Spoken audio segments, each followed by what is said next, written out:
13 Questions by Man Transcending. Manhood in the Digital Age.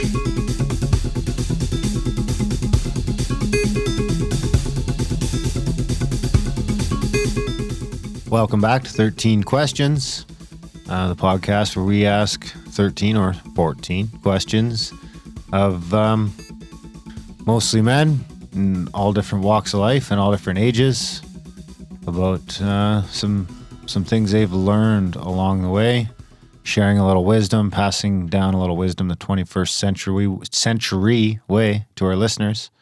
So this week we got the mighty Duncan Trussell, not Drunken Tussle. That's a little nickname we have for him around here.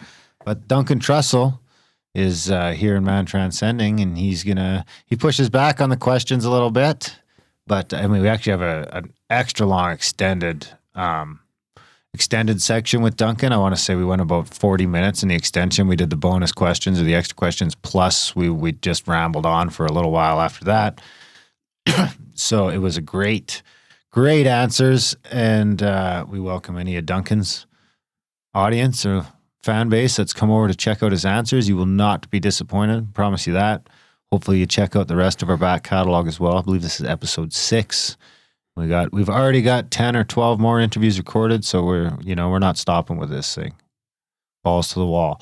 So I hope you enjoy it. It is really great answers, and of course you're gonna go into the bonus section. It's gonna fade out, and you're gonna want to hear those other questions. There's, I think, 6 extra questions with Duncan, plus, like I say, a 20-minute ramble after that. Some of them we've even up to 7 extra questions now. So I mean, it's worth heading over to 13questionspodcast.com today, signing up. Sign up for a monthly, yearly, or lifetime membership, $7, $777. I mean, honestly, just do the $7 a month. It's the price of 2 cups of coffee, maybe 3. Really nothing. What's that? What do you get for $7 these days? Jug of juice, thing of milk, a couple loaves of bread, some cheese. You don't want to compare it to the life's essentials. I mean, you want That's to true. compare Well, it to this is an essential. Like, compare it to like a mochaccino or whatever. So it's like that's right. It's like 2 mochachinos. Or 1 beer at a bar. Oh, it's 1 beer at the bar. Yeah, probably. I don't know. Neither of us drink. So. That's a little easier for people to say. It's like a pre-roll joint. The price of a pre-roll or a book. Less than the price of a book. Geez, pre-rolls are that expensive now? When I was a kid, it was like 5 for $10 at the drive-thru at Zeller's. Wow. Yeah, no, it's more than that now. Yeah, legalization, baby. It's like $12. 5 for $10. It was like $3 each or 5 for $10. There was like a whole deal thing. Like if you bought $10 worth, you got 5 little pinners. They're 10 each in my hometown. Anyway, you're gonna want to head over to 13questionspodcast.com, mantranscending.com. Either of those gets you there, and sign up today, because you're going to get the extensions. You got the 2 podcasts a week, so that's 26 questions. You get another 14 questions. That's like a whole nother episode, plus the rambles for $7. So you're going to get 8 of those a month, 8 extensions a month, plus you get the 5 communications courses by TJ Walker, 30 hours each. Again, communication, biggest problem humans have. Check it out. Bunch of different ways, especially formulated for males. You know, there's the best man speech section in there, a bunch of stuff like that. Highly recommended. You'll get the weekly journaling prompts sent out to you from the team. Centered at self-discovery. And there's the community-only forums, community-only discords, where you'll find hopefully some mentorships, some camaraderie. And if nothing else, it's, for lack of a better word, a safe place to, not a safe space, but a safe place to, be authentic. Not have to have the armor on while you're in there anyway. And then you have the open source podcast platform. Yeah, probably the best part. Which is probably the best part. I know we've got our buddy St. Pauli over in the UK when I'm about a mic and all that stuff. I mean, we're going to give our members the opportunity to go out and interview their grandpas, their dads, their bosses, their brothers, whoever they like, their buddies. Themselves, I guess, really, if you want to get yourself on there. Do you want to interview yourself? Yeah. I mean, they could get somebody else to interview themselves. It would be. I told St. Paul if he gets all the gear, he can do mine. Oh, yeah. Well, that's good. So anyway, like that, eh? Yeah. Jealous. That's okay. So yeah, you can do that. You send it in, the audio's up to snuff. We'll put it on the internet and it'll be there for all time. So, Grandpa's interview, his 13 insightful answers will be on the interview, helping people out for the rest of the time. And we think that's a nice little add-on for our guests. So what do you think, Duncan Trussell? This should be a fun one. Yeah, this is a blast. He really challenges us on this one. I mean, to be honest with you, he's a bit ahead of the curve in the spirituality aspect. Like, he's been working with guys like Ram Dass and Jack Cornfield, and these guys, like, he's gone into the depths of some of the stuff that people only pretend to do. He's a famous comedian. Of course, he's the host of the Duncan Trussell Family Hour, which is an amazing podcast. I think that's about, all I need to say for introduction, really, is most people, I'm sure, already know of him, but he's very articulate, funny, and, very, very spiritually aware, challenging us on all fronts here in this show. Yeah, absolutely. It's a fun one. Great chat. Duncan pushes back. Well, we've had him on the other show a couple of times, so he's used to being a little more free flowing. So he didn't like that we just had prepackaged questions, but yeah, it is what it is. That's right. That's part of the. Yeah, it's a different style show. Yeah, we had fun anyway. And we got to do the free for all in the bonus section. Yeah. So maybe this will be the one that entices you to sign up today. All right. Other than that, enjoy the chat. Duncan Trussell.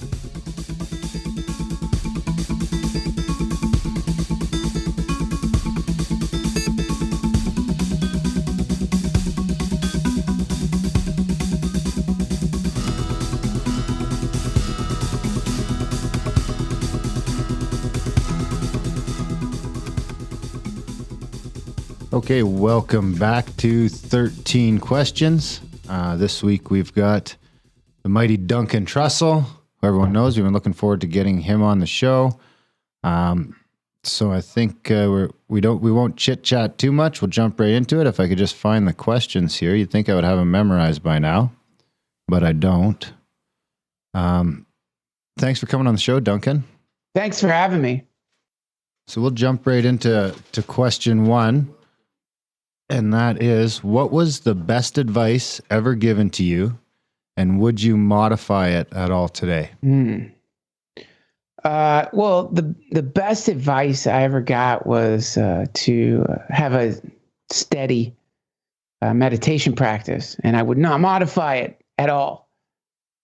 Not much to modify in that one. Who gave it to you? Well, it came from many different people. Lots of people that I respect, many teachers who sort of could pretty easily tell that I didn't have any kind of regular practice. And I was trying to figure out ways to get out of it. Nobody much wants to discipline's tough. You have muscles, that, but achieving that requires consistency over time, and that consistency over time teaches you something, regardless of whether you get muscles or learn to play piano or something like that. And certainly sitting and meditating shows you something about yourself. It's a good mirror, really. And also it gives you a kind of weird authority, at least when you have something like muscles, which is so funny.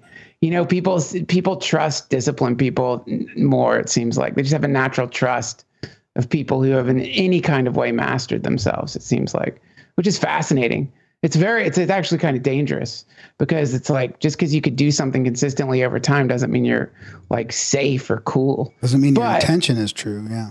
That's right. Yeah. But it's a very powerful thing. It's so ridiculous because it seems like it wouldn't be that hard, especially when it comes to just sitting still for 30 minutes a day. Well, has that, I mean, this is going to come up in another question, but has that daily meditation practice shifted and changed over the years? Because it is difficult. I mean, I can't really get to it daily, but it's more of a 4 or 5 times a week thing. But That's great. I keep flipping around back and forth to different things. I don't have that ritual that you're talking about where you do the same thing every day. Yeah, it comes and goes. I mean, that's another way that it teaches you. It's you'll think, oh, fuck, I've got this now. I've got it. I'm doing it. I'm really doing it every day. This is amazing. I'm looking forward to it. And then suddenly you're just not doing it anymore. And you're watching that strange force field appear that between you and that action. It's so fascinating. Yeah, totally. And then you're like, well, what is that force field? Why can't I do it? Well, because I'm too busy or whatever excuse you make up. Yeah. But it's all bullshit. And so then you just kind of see, oh, cool, self-deception. I'm just tricking myself. Why? How do I not know what I'm doing? That's ridiculous. Who's running the ship here? Who's driving the bus if it's not me? So teaches you stuff about yourself. And that awareness doesn't come easy, though. I mean, that awareness comes from the daily practice that you've been doing, right? I mean, if you can't sit back and watch your mind, then you don't have, I think it's difficult to have that awareness that you're deceiving yourself. Yeah. And it's so real. And like over here like in the West, we think it's so crazy and like wild and like a big deal, but it's really not a big deal. It's like taking a shower. Yeah. Is that your current practice then? Half hour a day? Yeah. A half hour. Interesting. Number 2, what was the most important lesson you learned from your parents, directly or indirectly? Impermanence. You know, when your parents die, you get a pretty good lesson in impermanence. And I don't mean like they didn't teach me other things, but that was a really great thing they taught me. It's impermanence. Pretty good lesson in like how to die too. You know, like going out with a kind of grace. They both died in a very graceful, very sweet way, very impressive way, fearless and letting go. You know, I don't know how many people have bad deaths, actually. Maybe it's just a thing that kicks in when you're dying. But yeah, impermanence. They taught me impermanence firsthand. What book has been most influential on your life and why?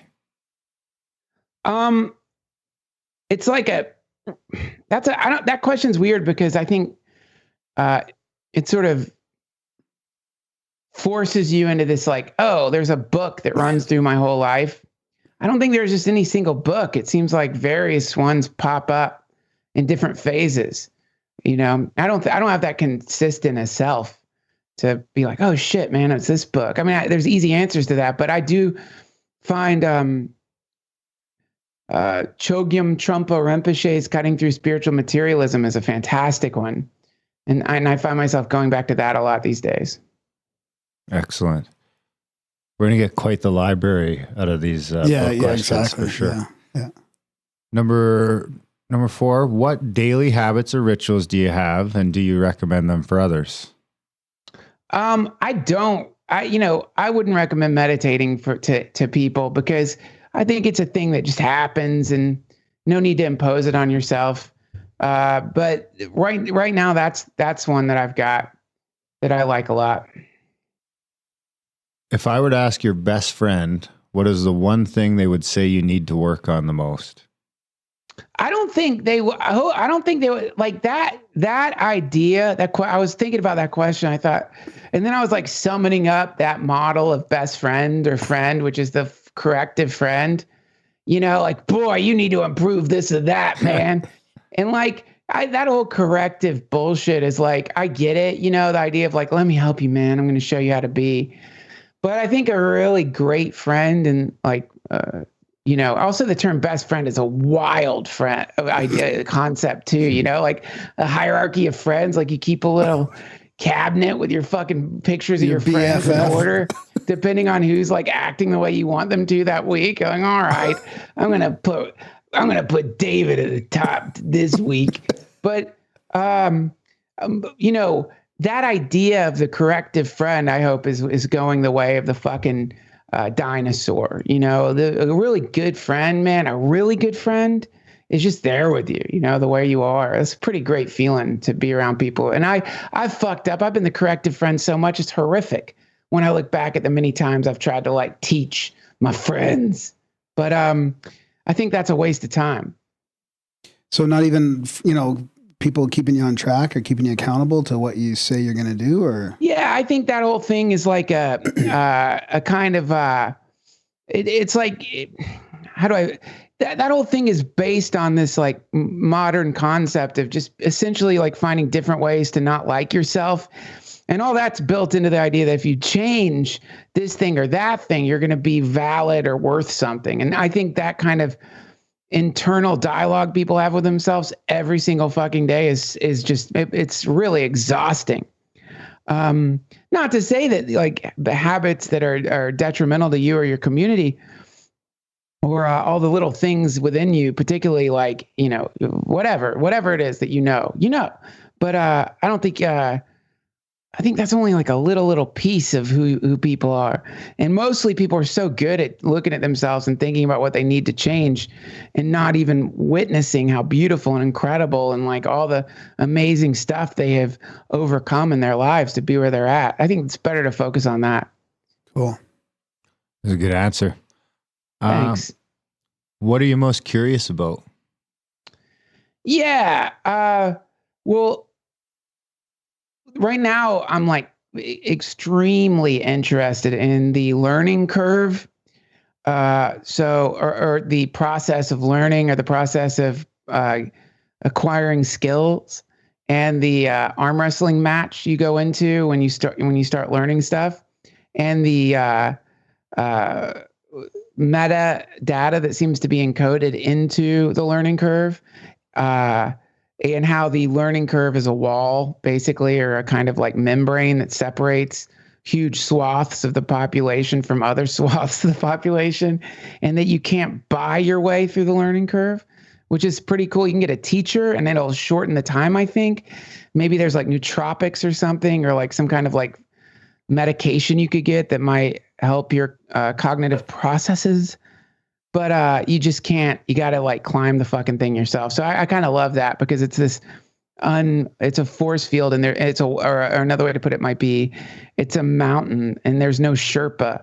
There's no learning curve Sherpa. You can get coaches, you can get people who are going to stand next to you, encourage you, but you still got to do it yourself. So right now I'm very curious about the learning curve and the experience of hitting the learning curve and all the things it teaches you. Nice. Interesting. Yeah, mushrooms help with that, I find. With the learning curve? Yeah. You mean with like teaching yourself stuff? Maybe with hammering things home sometimes. Simple concepts that I just haven't seemed to grasp. And then I'll be like, oh, that's wait what a that second. is. Yeah.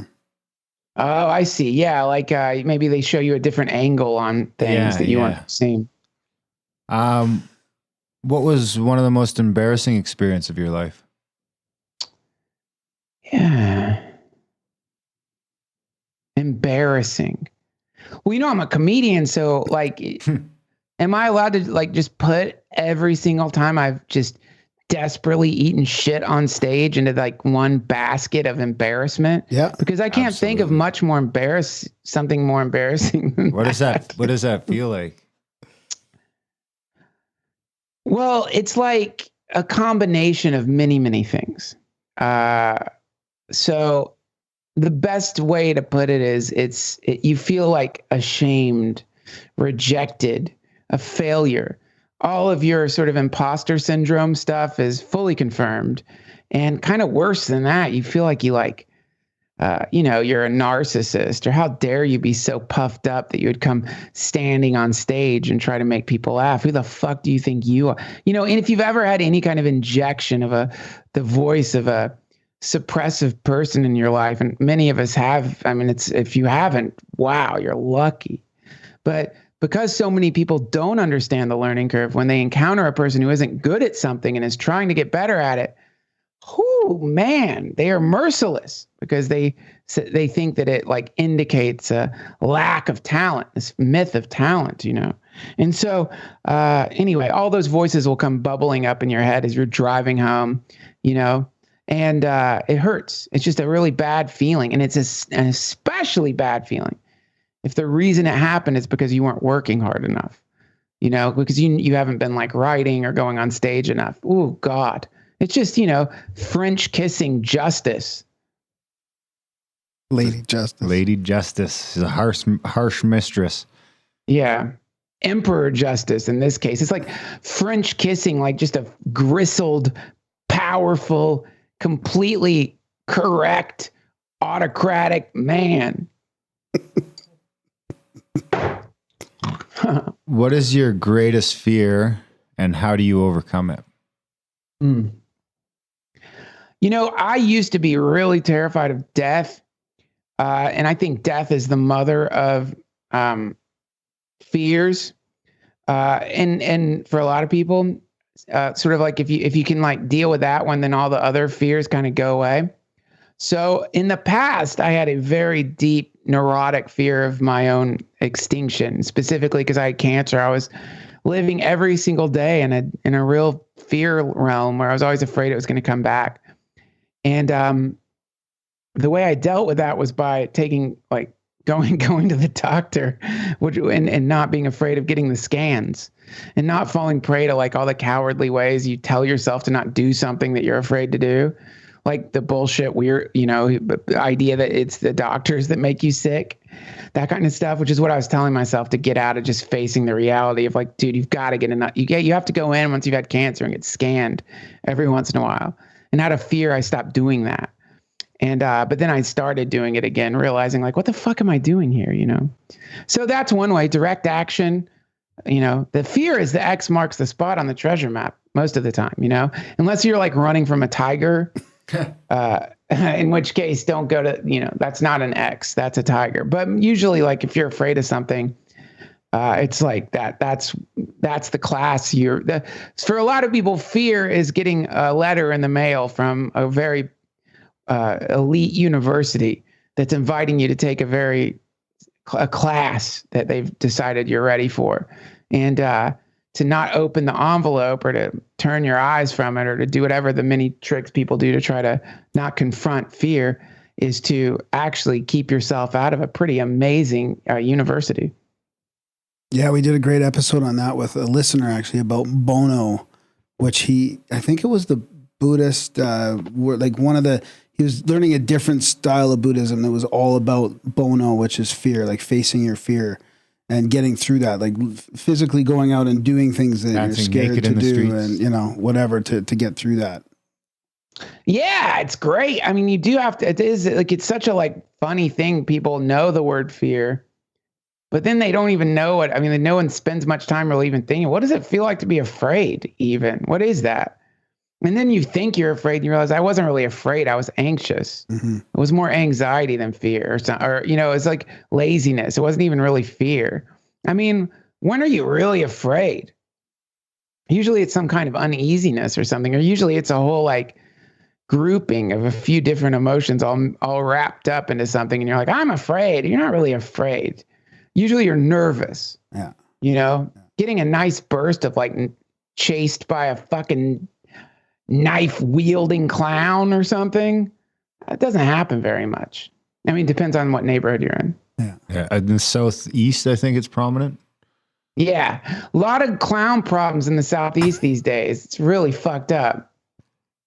What quality do you admire most in a man and why? In a man? Yeah. You mean like, what do I like about masculinity? Yeah. Well, I think that there's a real amazing quality in the sort of I guess you would call it like a kind of calm, a powerful type of calmness and simultaneous vulnerability and how would you say it? It's a place where vulnerability meets action. So, if you're around someone who's like not afraid, these qualities are not masculine or necessarily limited to men, of course. And there's masculine traits in women in the same way there's feminine traits in men, which Jung talked about, the anima and the animus, wrapped up in every single person or the genders, I've even heard it as in everything. And everything, yeah. But I think there is a wonderful kind of like powerful vulnerability that I've noticed in very masculine, like actual men, that and a kind of real amazing patience that manifests that I think is pretty amazing. Who were or are your role models? And why? Well, One great role model of mine right now is my meditation teacher, David Nichtern. And the reason behind that is because he is, a really great teacher in a lineage of Buddhism that I really like a lot and I'm attracted to and drawn to. And you wouldn't know it about him necessarily. It's not an overt thing. He doesn't wear weird clothes, or he doesn't put on a show of being holy or anything like that. You would never guess it. You'd have no idea that he studied under Chogyam Trungpa for, I don't know, well over a decade, that he's a great musician. I think he's won Grammys. You wouldn't know any of it. He's just like us. He's like us, except he isn't at all, because he is an actual teacher. And so that's a wonderful thing to be around, because on one level, it's just your friend, but then on another level, I guess you could say it is a little bit like being around a lion, only in this case, the lion is sort of devouring the places you're stuck, not actually hurting you necessarily. So he's a great role model to me. I love it. He's like so innocuous, and it's an amazing thing for someone to have like a real lifetime focused practice.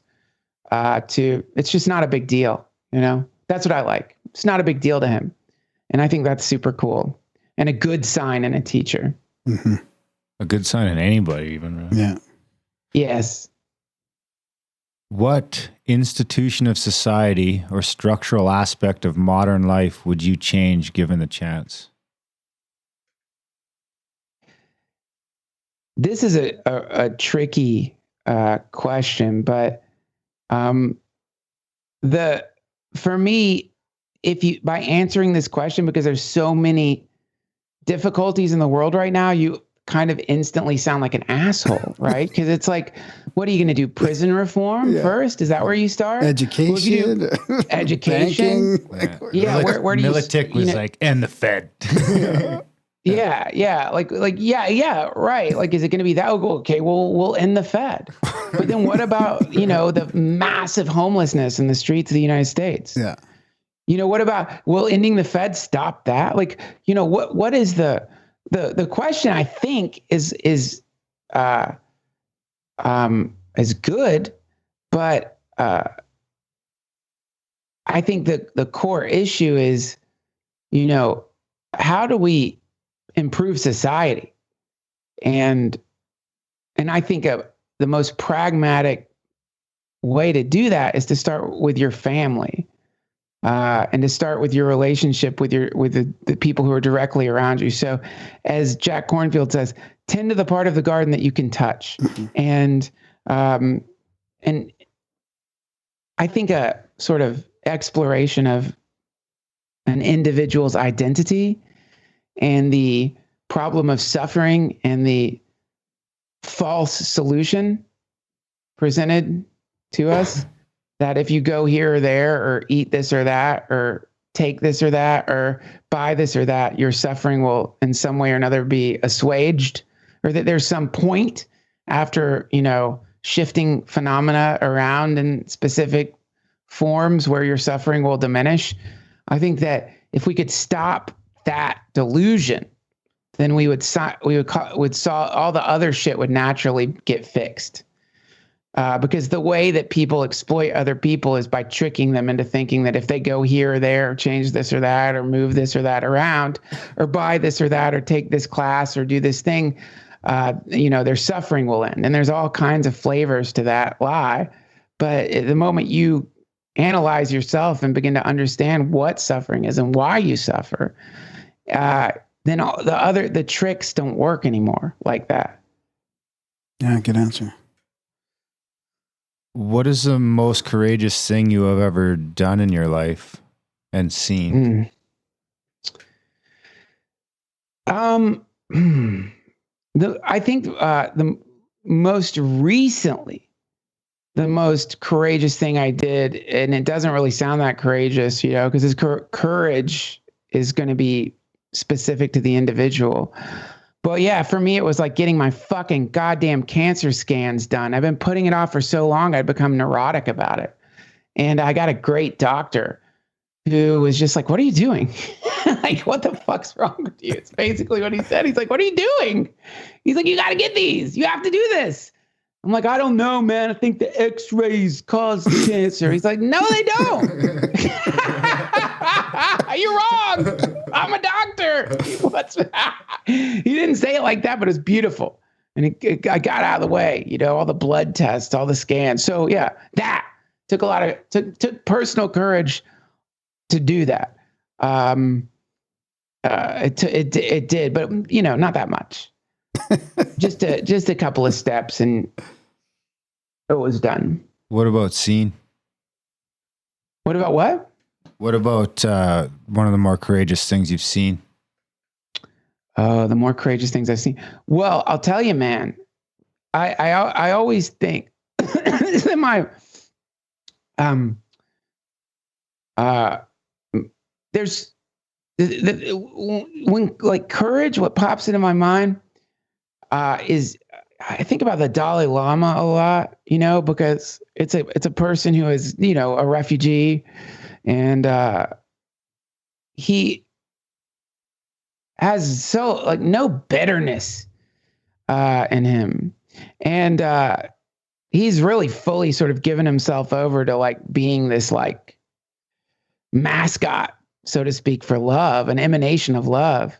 He just gave up himself, you know. He doesn't really have the Dalai Lama, as far as I'm aware, I don't think he has a private life, you know, like he doesn't have some like nice house that he retreats to where he's by himself, you know, where he like just sits and watches Fox News. I don't know, maybe, but that kind of like fully throwing yourself into servitude. I think that takes courage beyond courage. That's a pretty amazing thing. I would agree. What rule do you have for yourself that you never break, and why do you think that it is important? Yeah, this question, you know, some of these questions are interesting in that they imply a continuity of self, you know, like that there's some permanent self. It's interesting. Like over time, some rule I thought about, I'm like, what the fuck rule do I have for myself? Like a rule, like a bit of a line of code or something, you know, it's going to have to be something like real boring, you know, if we're looking for a complete consistency of a rule, well, you know, it's something. I think the questions come from a point of, we'd be more interested in where you're at now, so that the people who aren't where you are, or so that the audience can sort of to take where they're at and, you know, sort of decide if those apply I see to what themselves. you're saying. So like, don't rate people would not be a real good answer, because that's probably what most people share. Don't rate? Just Rape. Oh my God. Don't what? He said rape, Don't but I rate. thought he said rate. Yeah, but he said rape. So yeah, I mean that's. Oh, like Jesus fucking Christ. Let's hope that this isn't a rule. Like this isn't a thing you have to remind yourself of. Exactly.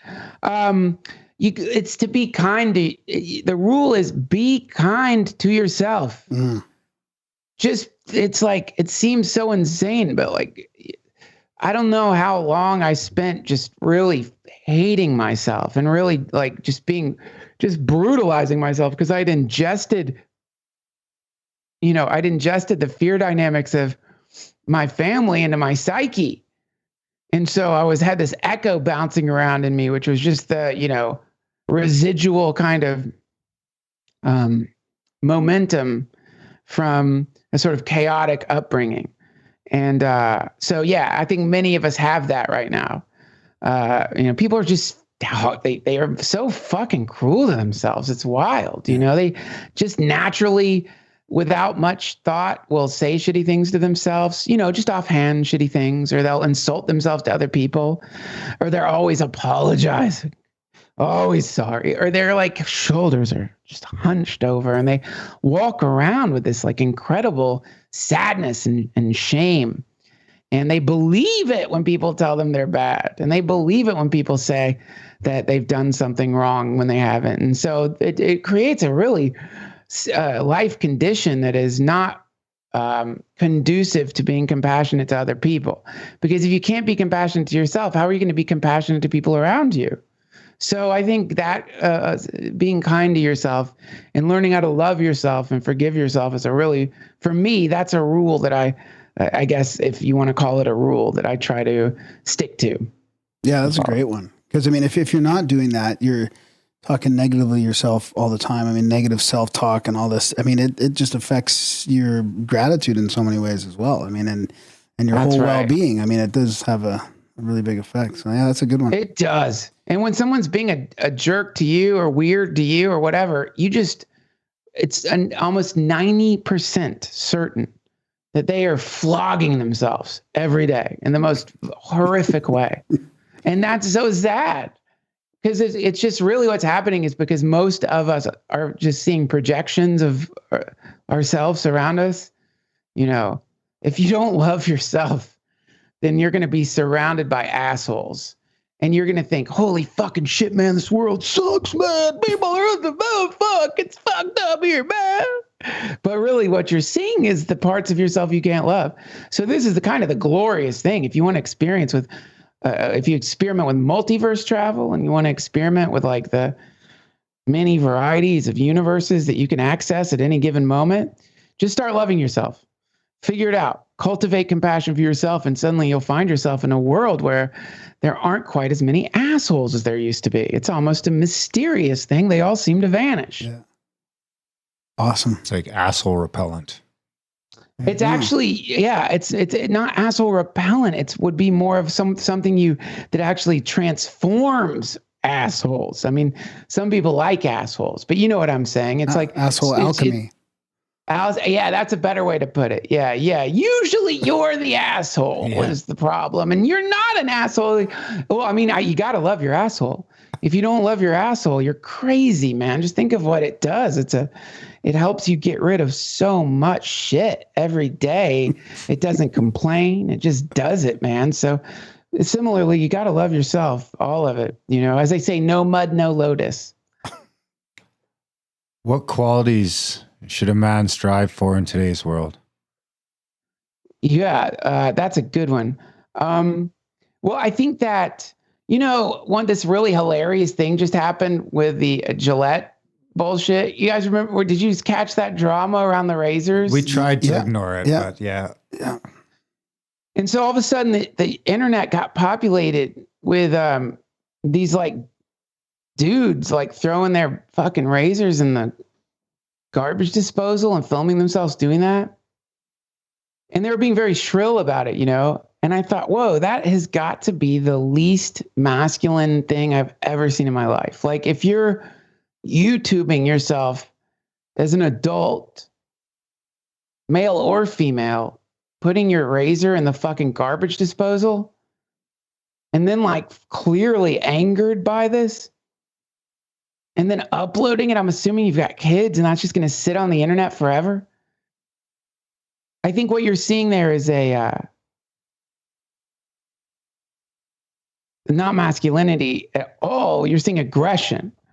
And I think that for a man, if you've gotten caught up with like the problem of having a dad with PTSD, which many of us have, or many of us, because at least in the United States, we've been at war over 70% of our history, and so we've got generations of people who have raised children while suffering from post-traumatic stress disorder. So a lot of dads, they like get really angry. They can't control their aggression. And so they yell and they scream and they get mad. And as someone who like in the past has been angry and has watched myself screaming in traffic, getting in fights in relationships and yelling and looking at my aggression, And so I that's a really like powerfully dangerous trait to not be able to, I'm not saying suppress your aggression, because that's going to cause problems. I'm saying getting to the root of why that's happening and understanding, like, man, a lot of us got raised by fucking people suffering from a really severe disorder. A lot of us. And if we weren't raised by that person, a lot of us have it. So many people have been going to war. So many people have experienced this sort of craziness. And, untreatable, usually. You can only treat the symptoms. So the suicide rate, of veterans, it's really fucking high, man. And they're not getting treated. They just give them benzos and say, if you're freaking out, just stay home. Yeah. And these people have kids. So that's who your first contact with masculinity for a lot of people is someone suffering from a pretty severe psychiatric disorder who's not being treated, because the treatments are just being explored right now, the MDMA treatments. That or there is no MAPS is dad, doing. or there is no dad. What's that? Or there is no dad, So or there is no dad. So that's another, add that to the mix. Or maybe you have a stepfather or something who's afraid to be your dad or something. He's afraid to give any kind of structure. But really, whether you're a dad or not a dad, learning how to put a little pause between the moment of wanting to freak the fuck out and freaking out is a really valuable trait. And particularly, when I think of what a masculine role model in a traditional, in a family would look like, one thing would be someone who's got a nice even keel, not because he's faking it, but because he actually has an even keel, because he's done the work and he's learned about himself enough to find the kind of true confidence that one might need to have an even keel. Yeah, that's great. Great answers. That wraps up the free version of the show. We're going to take a quick break and jump into the little bonus section. Of course, if you guys are interested in how you can sign up for the extensions of the podcast and get access to the member-only Discord, we've got some forums.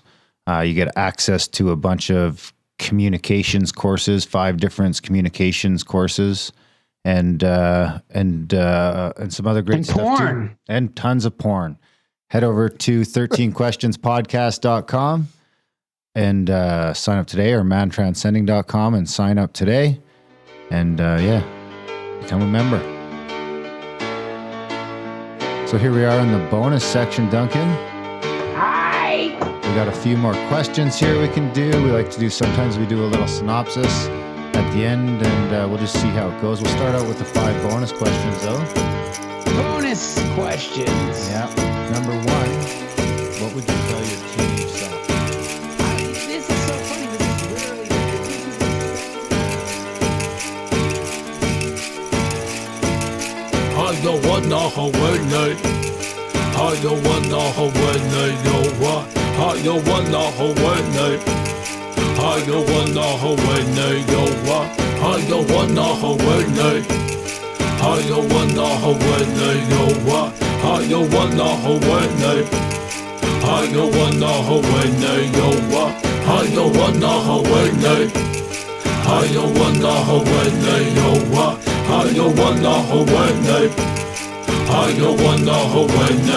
Why is one man rich and another man poor? Why we ain't satisfied? Why we gotta have more? Why your suicide rates on the rest so high?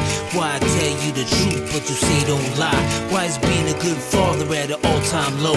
Why is it acceptable? Yo, why? I don't know. Why she blame him and he blame her? It's useless. Ask yourself this question. Why you making excuses? Why do parents gotta bury their kids? Why we text and drive, not caring how scary it is? Why it's so hard to forgive and leave the past behind? And if you did, then that's divine. Why don't you help your brother when you see him fall? Why do we act like God don't see it all? Why do we call them black, them white, them Asians, and use labels? Now that's racism. I don't wanna Hawaii. Why? I don't wanna Hawaii. Why? I don't wanna Hawaii. Why? I don't wanna Hawaii. Why? I don't wanna Hawaii. Why? I don't wanna Hawaii. Why? I don't wanna Hawaii. Why? I don't wanna Hawaii. Why is there innocent people locked up for life, while some people can't say nothing nice? Why do we always gotta question with all of the means, and why won't you follow your dreams? Tell me why, that night when you took my dad, why'd you let me see my grandpa cry? And tell me why, and why do you choose to hide, even though you was born to fly? And tell me why, and why don't we turn from all the hate? And why don't we learn from all mistakes? Why do I keep on wrecking these fat beats, and teachers don't make more than professional athletes? And why, and why, and why, and why, and why, and why? I don't wanna Hawaii. I don't wanna Hawaii. Oh, why? I don't wanna Hawaii. I don't wanna Hawaii. Oh, why? I don't wanna Hawaii. I don't wanna Hawaii. Oh, why? I don't wanna Hawaii. I don't wanna Hawaii. Oh, why?